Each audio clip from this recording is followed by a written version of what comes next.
Hello, greetings, my fellow colleagues. Greetings, Zamsi Africa. It's good to catch up with you again on this epoch-making event, the 13th African Farm Management Association conference, which the conference organizers have been working assiduously to see that this year's conference rolls out well. So quickly on my presentation, and I wish to thank the organizers of this conference for inviting me, for having me in mind, and bringing me into the team of keynote speakers. And I wish to really thank you, especially one of my mentees while I was working and doing my postdoc in South Africa, Dr. Ndoda Leletu. Thank you and your team for a job well done. I know it was your plan. Your plan was to bring me to South Africa, but it didn't work out. But it's still good that we are working together from wherever we are. Quickly, my presentation. Can I share my slides?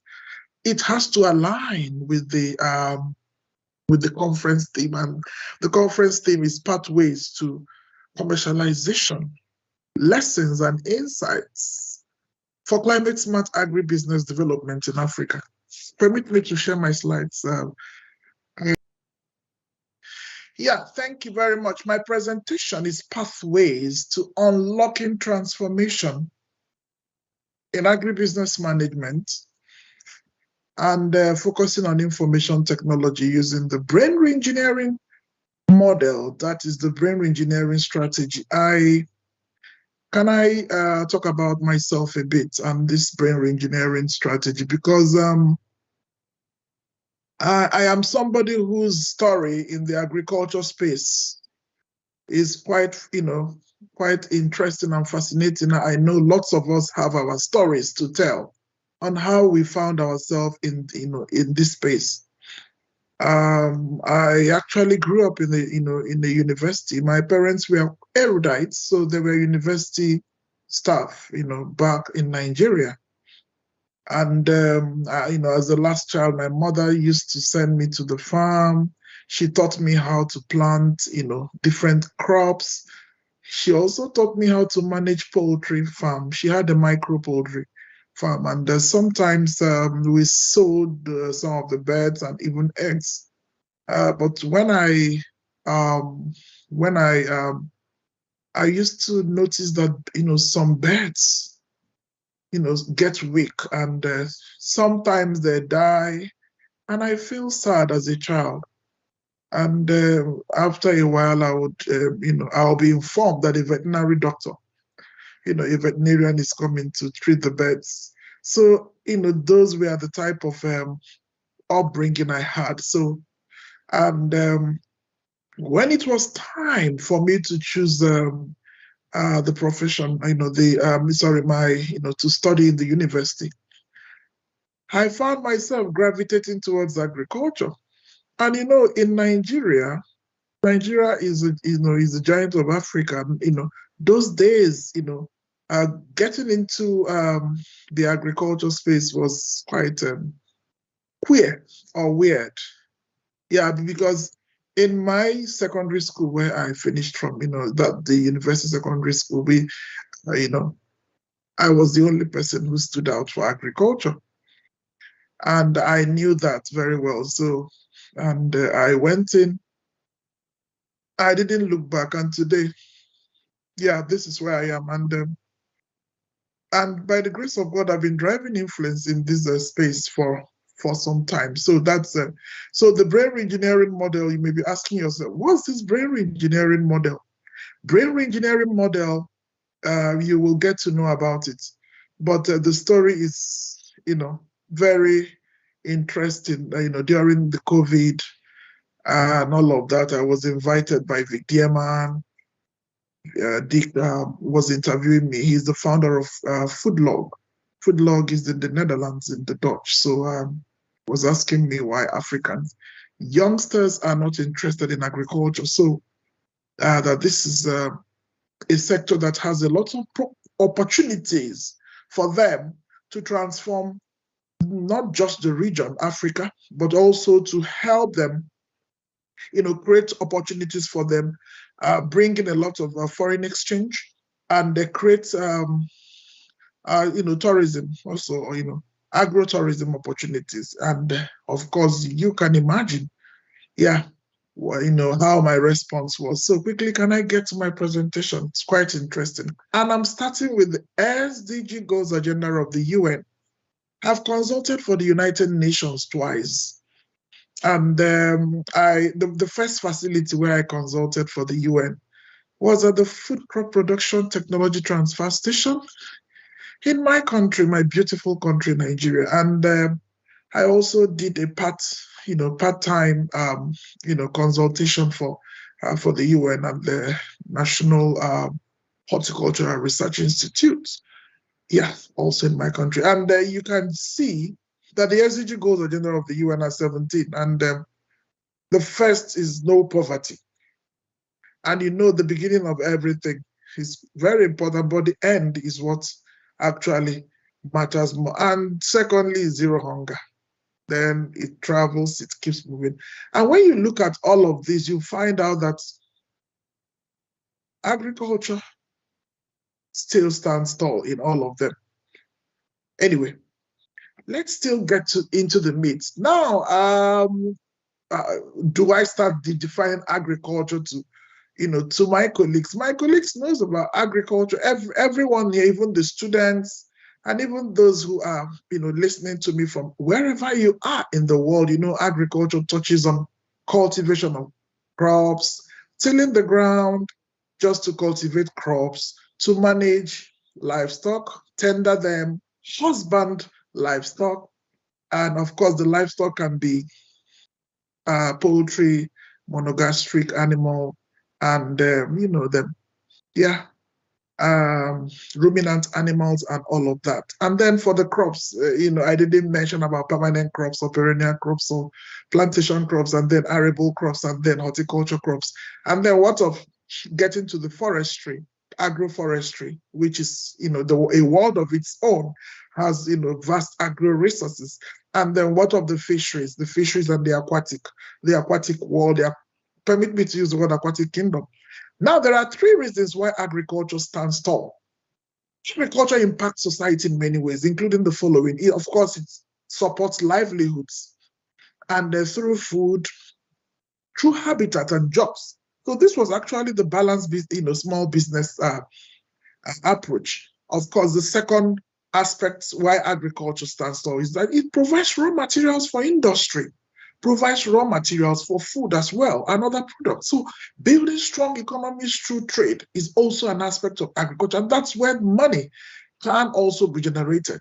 We will still get to talk about food and agricultural systems, and then how to conceptualize, because I know that, most of persons in the agriculture space, we have not presented agriculture properly to our students. I'm sorry to say this, but I feel, like while I was in the university, the way my teachers presented agriculture to me, as most of them, not all of them, some of them had the passion, they had the fire, they had the drive to do that, but lots of them did not have that drive. I'm sorry to say that, but that is where we are today. And I made up my mind that when I will assume the university professor position, I wouldn't do that to the young people who are left in my hands, who may not have applied for agriculture,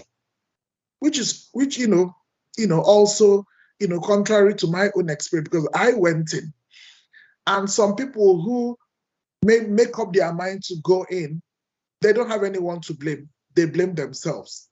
Now, but some persons who had applied earlier and they find themselves there, and they are like, Like, in my own case, all my classmates, none of them came back for master's degree. I was the only one that still came back. I'm telling you the story of my life.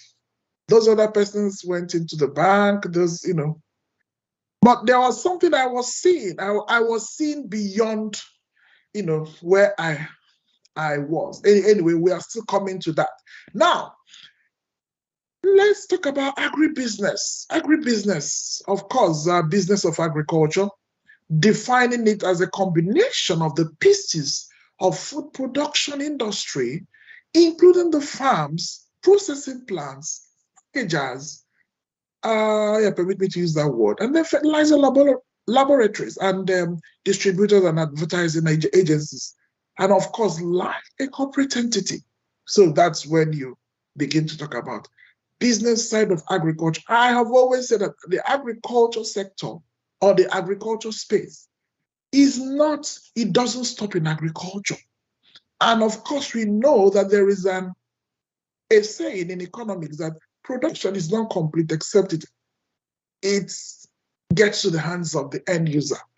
And that is just it. So agriculture is not just production. Agriculture is, encompasses production. Agriculture is a system. Permit me to use that word. And so modern system of food production involving everything from the development of seeds to the marketing and sale of food products at the end. We can see transnational corporations, while percentage of farmers also in the US workforce has declined. Yeah, you see that the number of workers involved in agribusiness shows that food production is still an integral part of the US and global economy, not just for the US, all of us. Yeah. So this is, example of agribusiness. That's a graphic designer drawing images for a child's lunchbox. It's part of the complex agribusiness system. So farming process has become divided on a global level. Yeah. Now, what is agribusiness? It includes or factors in all aspects of agricultural production, processing, marketing, and also distribution. So I've, this is just, just to paint, the picture of agribusiness. And then this is, agribusiness simplified, agribusiness equation, agribusiness formula, agribusiness model. Yeah, this is the simplest model. That is the marriage between agriculture and business. So business must be part of agriculture. And can I also quote, the African Development Bank President, Professor Dr. Akiwumi Adesina. I wish to doff my cap for him because he told us and he categorically spoke that Africa needs to take agriculture more seriously as a business and not just as a culture, because if it's not taken as a business, then we must have failed. And you can see that, the company is typified like a platform which shoulders the business of agriculture. And then that runs into agriculture, which farming is there, crop research is there, agrotourism is there, and all of these things. How are we working with business to, manage it properly? And then, of course, that takes us to management as well. Management is very important. The process of coordinating resources of agriculture, controlling them, and to get an expected end, to get products, and of course to make a business of it, and then for it to lift up livelihoods. We know African farmers are majorly smallholder farmers, and we have, the researches we've carried out have shown that every region of Africa has, majority of smallholder farmers. And we need to bridge that gap. We need to cover that gap. Can I talk about rural enterprises? Because, of course, Africa is blessed with a lot of vast agro resources. agriculture is quite consistent, is replete with Africa, as because of Africa is predisposed.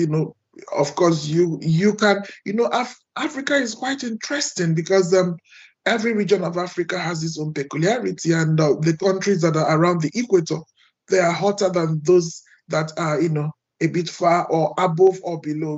We know South Africa is has some sort of temperate, subtemperate region, and they experience even winter.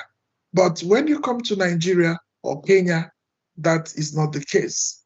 Yeah, it's the dry and rainy season, and and Africa has always suffered from a lot of issues, developmental issues. Africa, every issue in the world impacts negatively on Africa. I was telling somebody the other day about this, that Africa has suffered from, war, a lot of wars, killings, religious crisis.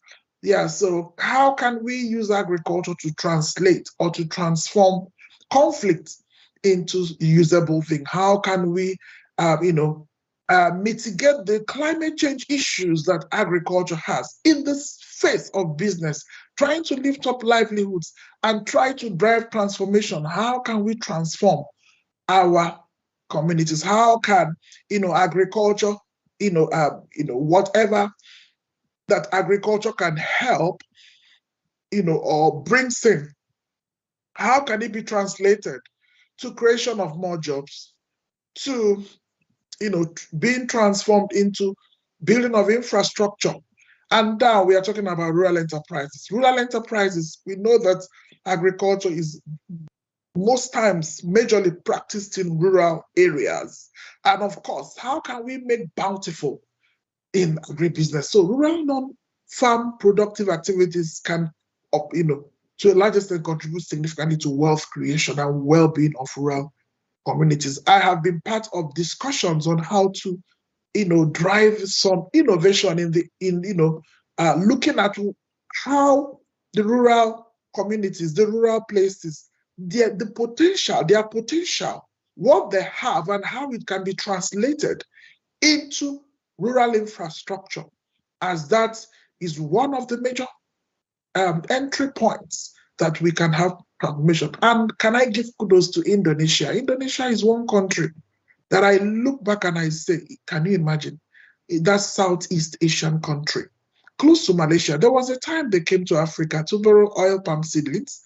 And can you imagine that Indonesia is, the world's highest producer of palm oil and oil palm products right now? That was the same glory of Africa that we lost because of a lot of issues. The stakeholders, we did not take agriculture seriously. Now, I am not here to, to cast the blame on any stakeholder. Rather, I choose to take the blame.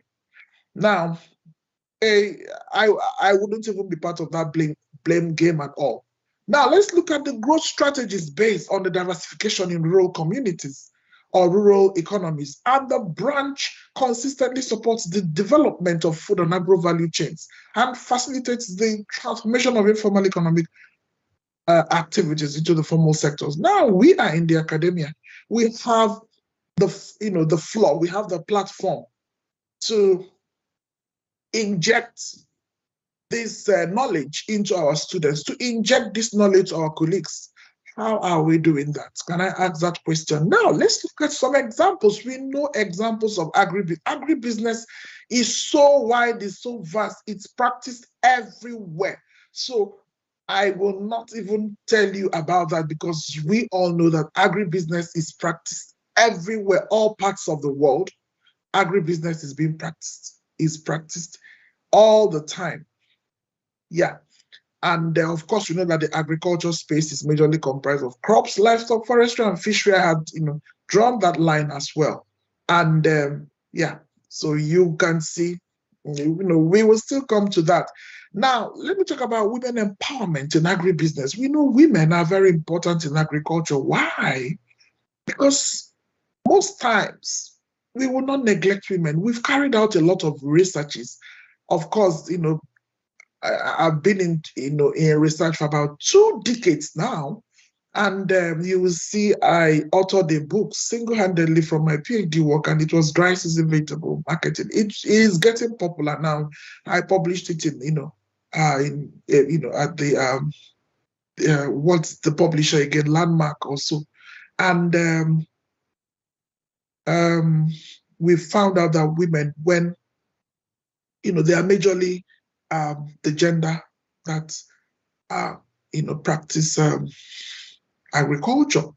So, and we've also found out that when they are committed resources, when they are committed with some responsibility, they come back with very good expected outcomes. Now, I'm not saying that men have not, of course, men are always there. Men have been there all the time, but we have identified women as also a gender that needs to be empowered to for them to be part of the transformation process, for them to also utilize their capacity, their energy, what they have inside of them. Now we can see that this beautiful diagram actually paints the right picture of resources from natural, physical, financial, human, social resources, and how the arrow goes up to agency. Agency could be intrinsic, instrumental, or collective. And we can see also the arrow going back to achievement. And below you will see small-scale irrigation.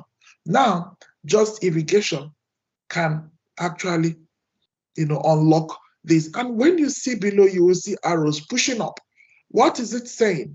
It's now saying that there is opportunity. This is an opportunity structure, and that the social and political context in which actors pursue their interests.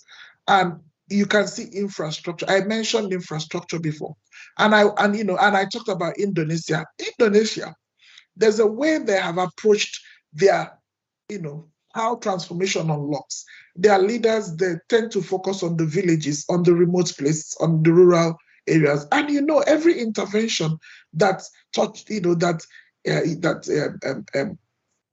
happens in the rural place, every intervention, every governmental intervention, every help, every assistance that the government gives to the rural, areas, what does it mean? What's the implication? The implication is that the agricultural sector will indirectly also be affected because agriculture is practiced in those places. That's where there's a lot of the agroclimatic conditions has to also be factored in every intervention. And that's why whenever there is too much rainfall, you see farmers are dispossessed of their lands. That's flood, of course, comes in. And where there is too much hotness, there is dryness.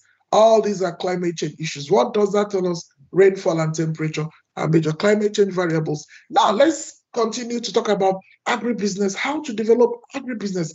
Of course, is a contributor to economic transformation. I had started this talk already, and I began to paint the picture that the agriculture sector, if it must actually contribute to national development, to economic transformation, to economic growth and development, then the business aspect of agriculture must, and I say it again, must be well fortified. Now, agribusiness development and food security, ADFS unit, promotes investment in agribusiness and value chain development, thereby carrying out interventions in support of efforts to ensure food security in mostly crisis-affected rural areas. Now we can see rural entrepreneurship and human security unit also, which is a branch of agribusiness department. And the rural entrepreneurship promotes establishment of micro, small, and medium-scale enterprises in rural areas, thereby creating employment, thereby unlocking also entrepreneurial opportunities, entrepreneurial keys, let me use that word, for vulnerable persons, groups such as the women, the youth, victims of armed conflict and natural disasters.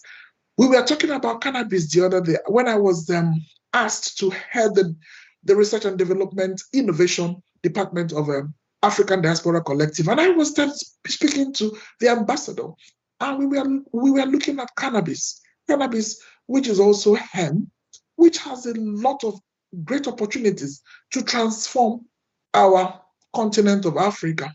But unfortunately, even now, most of the African governments have not keyed into um, that that resource, that crop, cannabis. That looking at it only from the aspect of smoking, the negative side. No, the same cannabis has oil. It has diverse derivatives, which when it's utilized, it will do what? It will bring about wealth creation. So there's a lot that is being leveraged upon even from the US and from other countries of the world. So there are researches that have been carried out even in my country, Nigeria. Now, can I tell you that very soon the Nigerian government will accept to cultivate cannabis, and of course researches are being carried out that even autistic children, that when they are fed, that when they are given some doses of cannabis oil or of cannabis, they get some improvement, even epilepsy. So sometimes we need to research. That's why we are educated people. We don't just stay where we are and conclude things.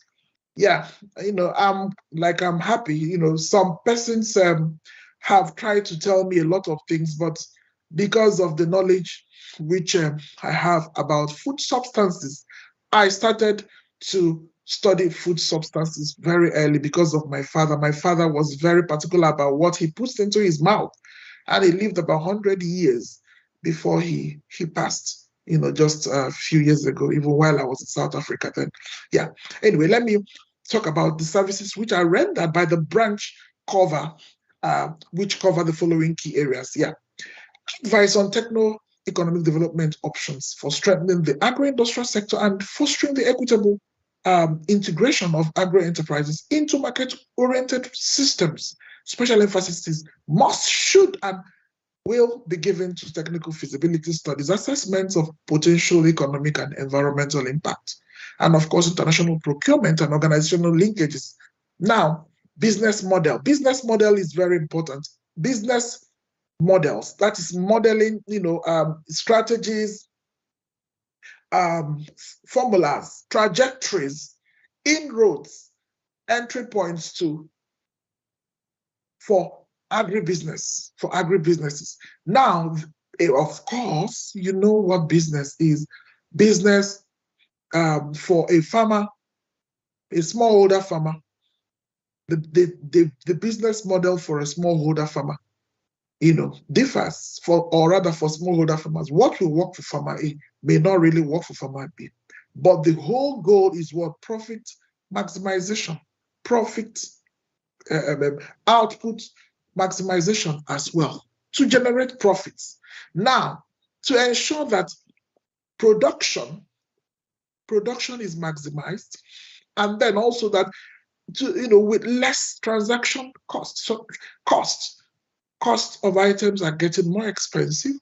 We saw how there's lots of professionals who are coming back to agriculture sector. Let me keep moving. Interestingly, when I get to the brain engineering strategy, I will tell you that the brain engineering strategy is not saying that people should leave studying medicine to come and study agriculture. No. But if they do that, it's still in order, provided they still maintain their medical profession or legal profession or pharmaceutical profession, depending on where they were before. Of course, food is basic, but we need to return back to what, where we were. Now, this is in a very interesting diagram, which tells us about business, model. And you can see also, it paints a very good picture of the intermediaries, of the middlemen, of the key players in the agriculture space. And when you study it, you can see down where all these are playing mediating between farmers and the end users. So these are what happens. So this, even recycling takes place. Recycling. We know, I've mentioned about climate change, and we know about clean and renewable energy solution, which is also from agriculture. How do we mitigate food waste, food losses? How do we mitigate climate change? How do we convert the excess, the wastes, the residue from food, from agriculture? How do we translate it to energy?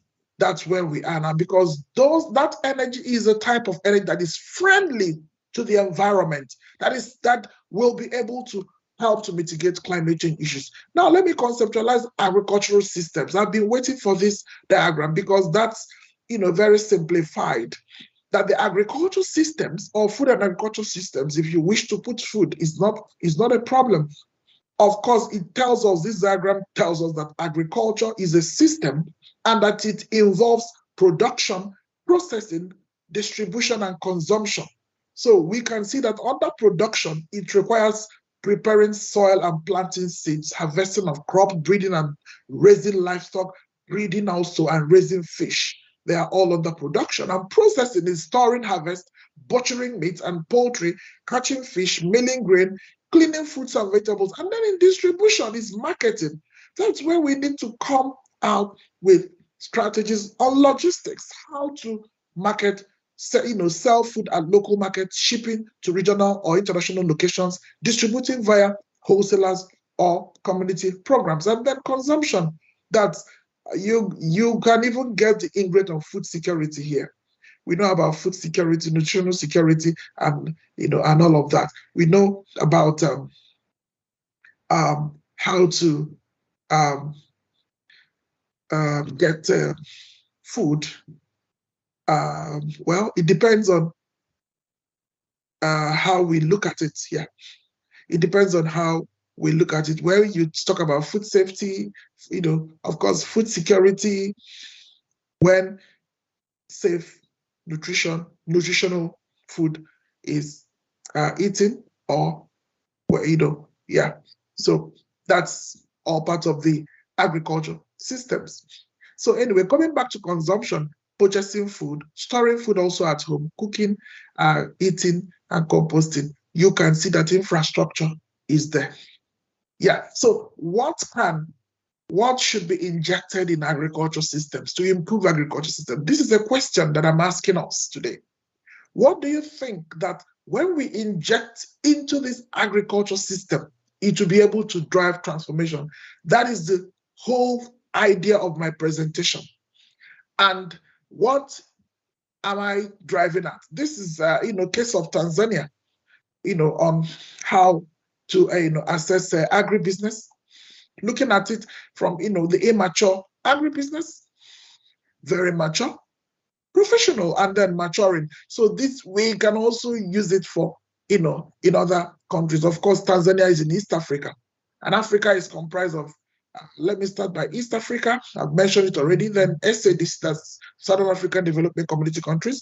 And then we have also the ECOWAS, that's Economic Community of West African States. And then we have also Central Africa. And then before we can talk about North Africa, which, we get Libya, Egypt, Morocco, Tunisia, and Algeria. Now, information technology. Remember, do not forget the topic of my presentation, pathways on how to drive transformation, through agribusiness, through agribusiness management. How do we drive transformation through agribusiness? And then, of course, using the brain engineering strategy to leverage on. Now, importance of information technology in agriculture. Of course, we can see that information technology in agriculture drives efficiency. And these are some aspects. Of course, you can see it looks like a cross. You can see the other side has farm inputs, and then the other side has processing, logistics, marketing, and then the other side has farming operations. Actually starts with inputs, then farming operations, then also new varieties, and processing, logistics, and marketing. So IT, you can actually work in the, remember that diagram of food and agricultural systems. Yeah, so this is a news feed which filtered in sometime that cybersecurity in precision agriculture safeguarding America's connected field. So this is a news feed which tries to paint a picture that IT is very important in driving transformation in America's agriculture. So that is also to buttress the point to confirm that my proposal on information technology, which is a major aspect of the brain engineering strategy, which I am still unveiling, is a veritable strategy for driving transformation in economies through the agribusiness sector. Now, this is precision agriculture, just summary of precision farming. Now, precision agriculture touches on data sensing, data collection, data analytics, and then input planning, resource application, crop mapping, and evaluation in the farm. And this is also a diagram that tries to summarize agricultural ICT, and then of course robotic vehicles and drones, wearable and sensor technology, social media, which is also very a major aspect of the ICT. You can see Facebook, Twitter, or X now. You can see WhatsApp, you can see YouTube, you can see Google, you can see Instagram, you can see LinkedIn, you can see Skype and others. Mobile applications and interactive voice response. And we know about electronic agriculture, about smart agriculture, smart farming. Yeah, so all of them are connected together. Yeah, so let me get to, okay, this is the beautiful map of Africa, and the regions are well noted. And then, of course, this is a farm. You can see that this farm is protected. Oh, wow, this looks nice. And you can see tomatoes. The farmer is cultivating, and tomato is a fruit vegetable. You can see green leaf vegetables. And our brother here is also, doing greatly. You can see beautiful farms, which are, the prospective farms that we can, we are supposed to have such farms, manage such farms, have our farms well fortified, and they're not prone to climate change issues and all that. We can see these are real time insights, and of course, field operations also, farm analytics, traceability, and agricultural data exchange can operate in a farm management software. Yeah, so this is like an inroad into the fourth industrial revolution, where we need to leverage on that for agriculture to move to the next level. Now, let's look at future of agriculture and net zero goals before we get to the brain engineering strategy. Can I talk about that agriculture is uniquely placed to be part of the solution? Yeah, there are gas emissions here and there, and can I say that agriculture is one of the ways to ameliorate this problem, to handle this. So agriculture has become an antidote to greenhouse gas emissions. So can I underscore that IT, our digital technologies, will be key and is the key to the net zero transition. They enable decarbonization with the ability to process more data more effectively, then identify problems also faster, and then test solutions virtually. In the UK, where I am at the moment, the National Farmers Union, NFU, has set ambitious goals of reaching net zero greenhouse gas emissions across the whole of agriculture in England and Wales by the year 2040. So that's why lots of researches are going on at the moment on net zero and all of that. Now, for instance, carbon dioxide or carbon dioxide from energy use and machinery, as well as energy-intensive artificial fertilizers production, nitrous oxide from fertilizers, manure and rice production, and methane from ruminant and rice production also. Now, this is just an instance. Now, net zero farming must address the potent mix of greenhouse gas emitted from the sector. And this is, of course, the National Farmers Union contribution to UK's ambition of net zero. Now, this is, getting into technology right now, technology which is the game changer, is changing the game in the agricultural space, is bringing transformation, is unlocking sustainability, unlocking efficiency and effectiveness in farm operations, and even productivity. Can you see what's going on here? Can you see drones? Can you see technology itself, science being practiced? Now, this is the potential of an African country, in driving transformation. So this was a projection in 2021, on how it can drive transformation. That's the IT. Now, also, this is a continuation of that as well. Now, let's look at Kenya. Kenya has an interesting story on M-Pesa, which of course some of us, we may have heard about it, how it has, it's the fastest growing fintech in the whole world. And M-Pesa is a payment system for cash for work activities in pastoral areas of Kenya. So M-Pesa is spreading so fast. M-Pesa has, is blazing the trail in opening up doors for e-agriculture. How do we unlock doors for e-agriculture? Electronic agriculture, the window of electronic agriculture. I remember when Dr. Akiwumi was the Minister for Agriculture in my country, he gave phones. He mandated that phones be given to every smallholder farmer, every farmer, so that, because that was like a window for them to start, move to the next level. And of course, that can be fostered now, but we are having issues with data, how to get our data, and how to get a database of the real farmers. Who are the real farmers? Do we have camouflage farmers? Of course, we have camouflage farmers. Farmers who are not real farmers, yet they are answering the name farmers because maybe there's an intervention coming and they go and camouflage themselves and begin to become, sheep in wolf clothing.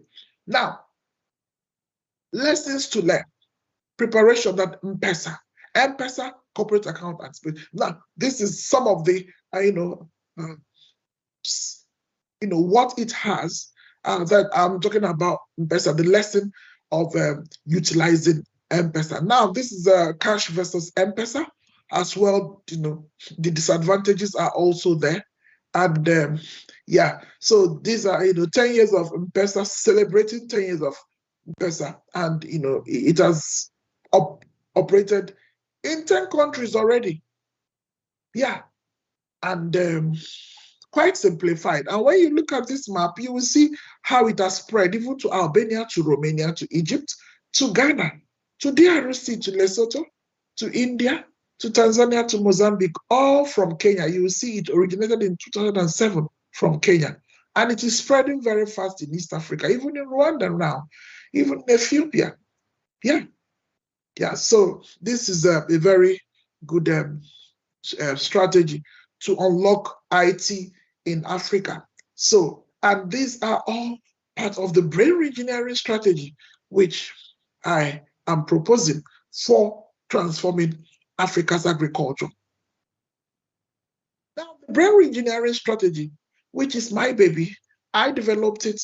And, I'm working with a lot of, researchers. I'm also trying to work with government as well to see how we can unlock the knowledge of the brain engineering strategy in rebranding agriculture for youth engagement. I'm licensing it already, and it's under serious copyright, assessment at the moment.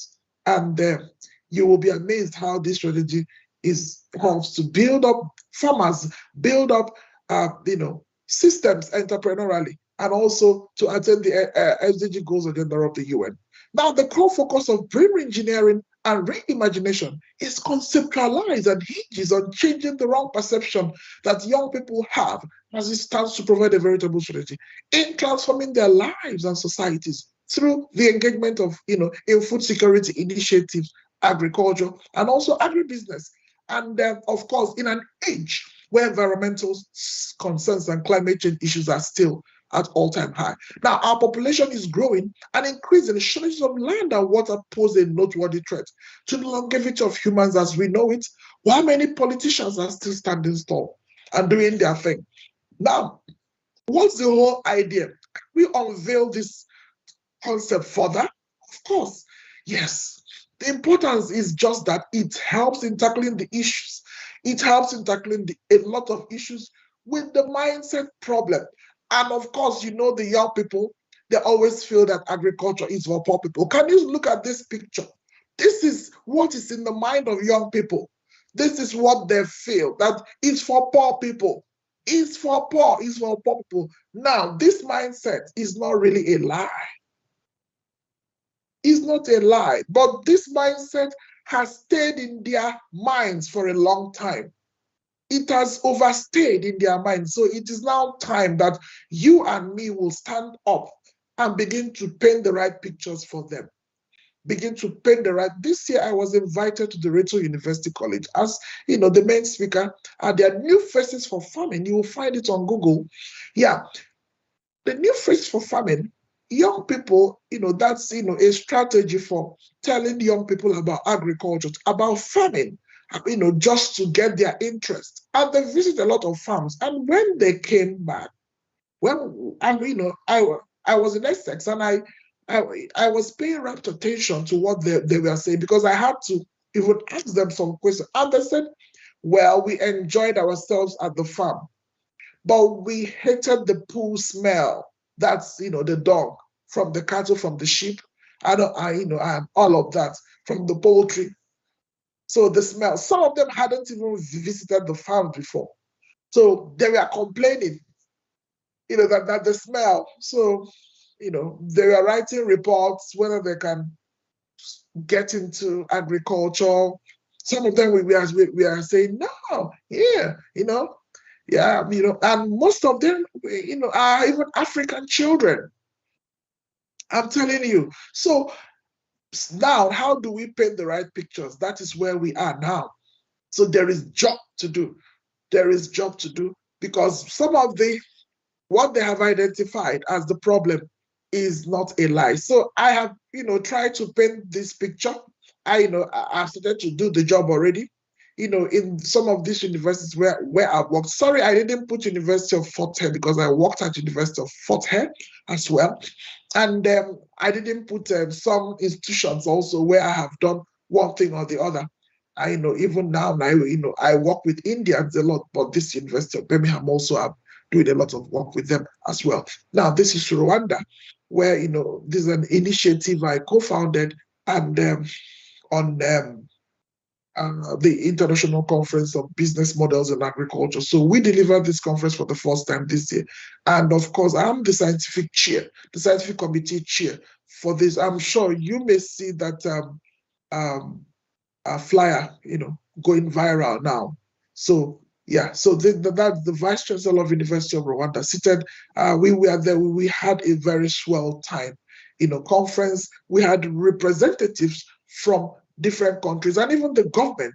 And you can see how discussions are ongoing, not just discussions, impactful discussion, actionable discussions, so that we will move to the next level. And some of the claims that I had to, display in my presentation. Now, remember, we are still in the brain reengineering strategy. Now, these are the pillars, the brain reengineering pillars.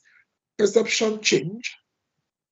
Now, what makes their perception to be wrong? And then, of course, before they can come in and begin to enjoy agriculture, before they can begin to, utilize the resources of agriculture and see agriculture more like a business, like, our fathers have told us. Now, before they can, get into the business, they must have to come up with also ideas. The idea must change.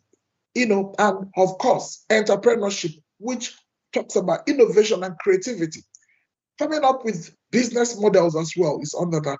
Then technology integration, that's where we are. And that's the whole idea of this presentation. That's where we get IT, that's where we get ICT, that's where we get smart agriculture, that's where we get precision farming, that's where we get electronic agriculture, that's where we get all the fourth aspects of fourth industrial revolution and agriculture. We get artificial intelligence, we get blockchain technology, we get drones, agricultural drones, we get vertical farm initiative and others. And then what of circular economy for sustainability?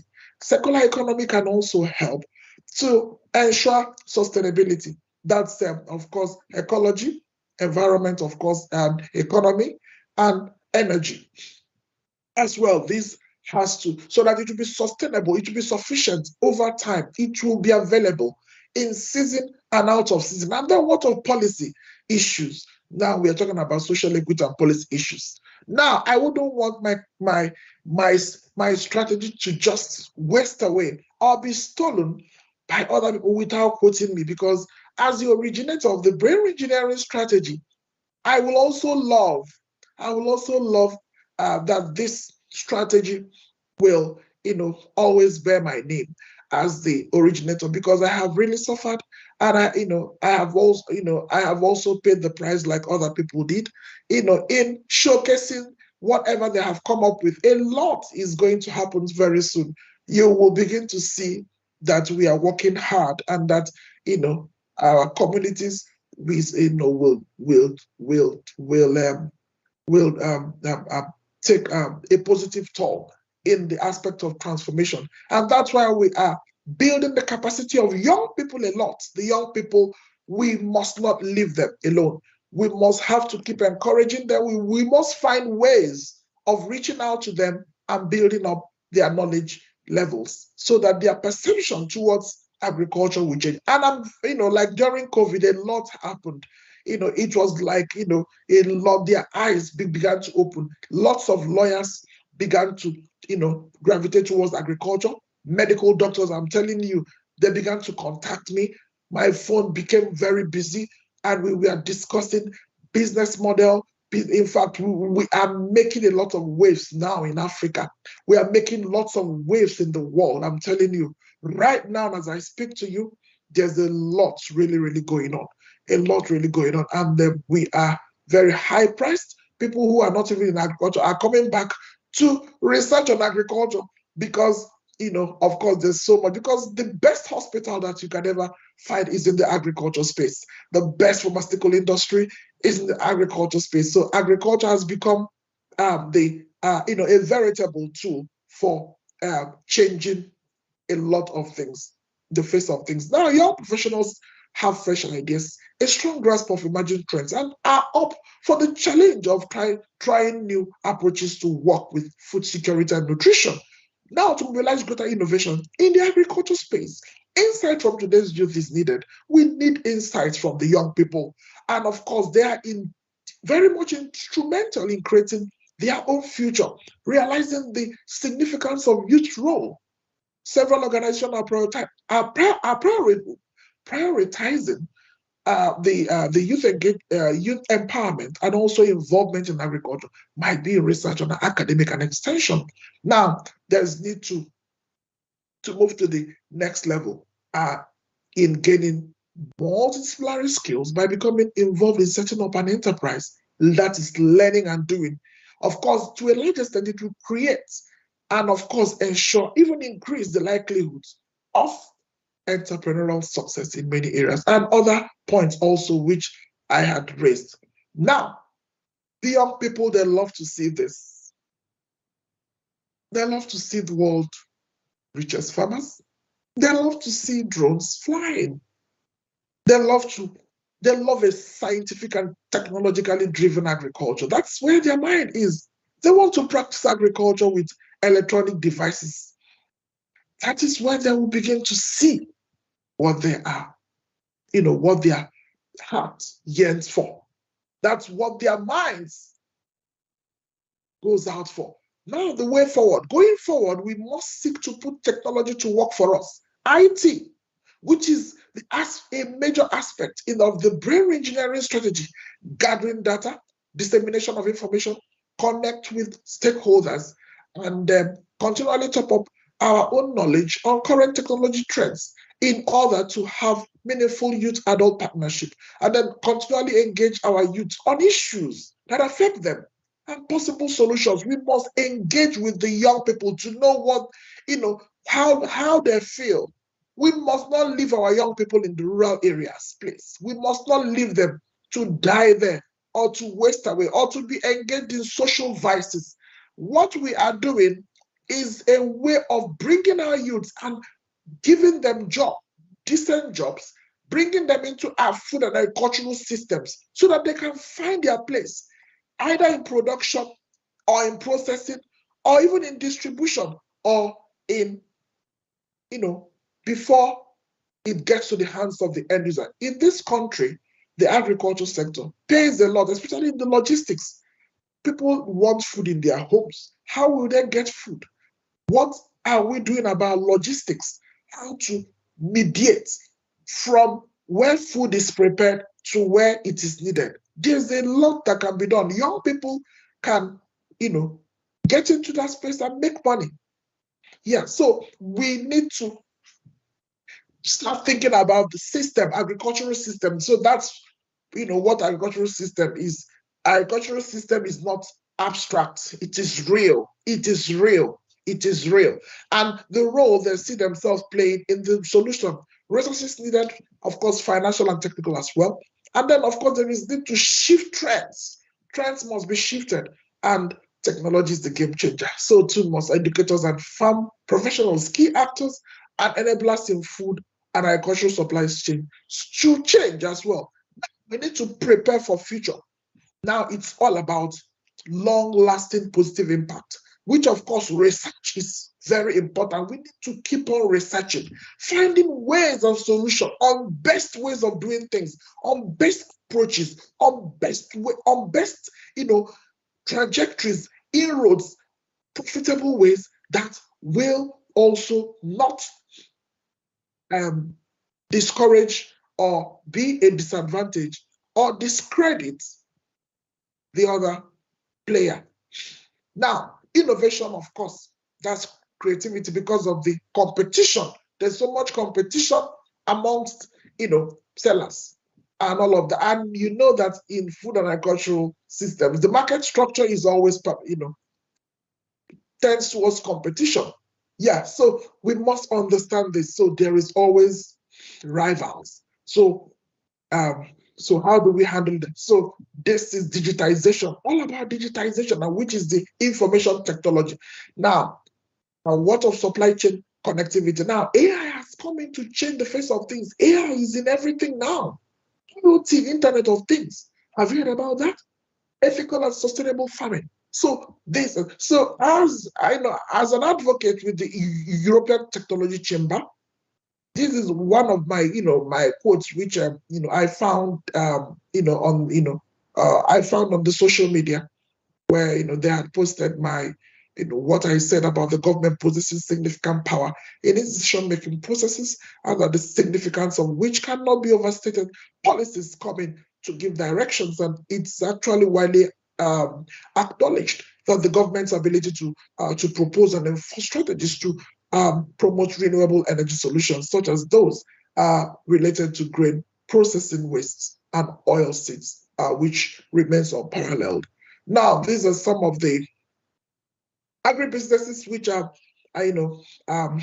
can be handled, and we can practice this. We can, get into this space. You can see floriculture, you can see musa, that's plantain or banana there. You can see poultry, you can see, some grains and, cereals and all of that. Recently, I was invited, by some Indian group, and for their international millets here. India is the highest producer, of millets, followed by Nigeria. Nigeria is in Africa, West Africa, and China is the third. And that's for this year. So the World Bank and the United States Agency for International Development empowered Indians a lot for the International Year of Millets. So I was, asked to come and speak on, millets, so I had to also customize it to the brain regeneration strategy. And I proposed this also to them, that, how, so, the young people, and they were asking me how young people can be part of, how can they be made to consume more of millets. And of course, millets, is, a very, interesting crop, which is also interesting to Africa, very important to Africa as well. Now, this is also one of the quotes I had also made, that we are working in a good number of universities to see how to encourage farmers to build their capacity in the knowledge of technology and agriculture. And Of course, the robotics is one of them. And then we need to put farmers first. And of course, that is one of the policy initiatives in 2018, which was projected that it will double by 2022. That's exports from present 30 billion USD to over 60 billion USD. And then farmers to get benefit of export opportunities in overseas markets, and then promoting ethnic, organic, and traditional, non-traditional agri-food exports, establishing monitoring framework to oversee implementation of agricultural export policy. And this is another quote of mine, the third one, which sometimes we tend to bring in new technology without factoring where the farmers are, where their real issues are. So we need to also understand that what the farmers are doing in the local places are also very important. So we don't need to force sophisticated technology of them. We need to start with where they are, because some of the indigenous technology that they have can also drive transformation. So we need to understand the local issues. Yeah. Thank you. Thanks for listening.